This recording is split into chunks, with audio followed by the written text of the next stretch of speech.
There's a lot of different ways to be an electrician. So you can wire houses, or you can be a commercial electrician and you can wire things like banks and schools and stuff like that. Or you can get into industrial electric, and that's like the big plants that you see.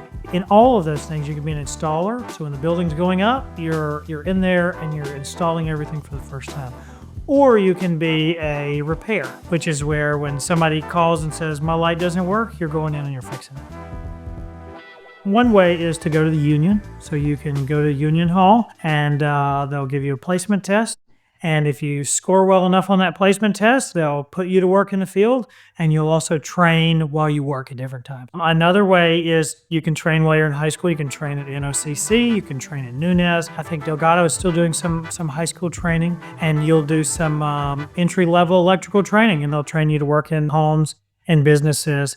And if you come to like Nunez and maybe even Delgado, you could even get into industrial. And if you do a good job there, you earn the certification.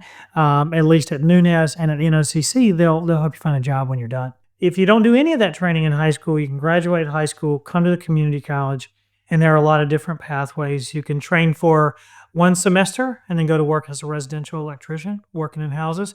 Or you can train for 2 full years, and that'll prepare you to go to work in the industrial field.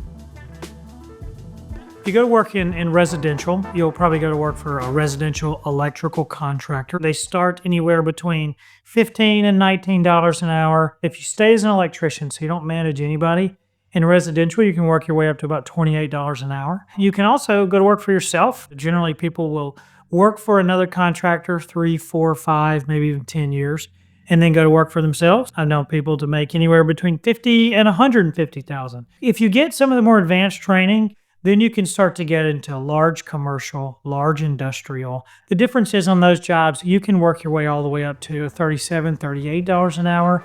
If you get into industrial, some of those guys make up to $50 an hour.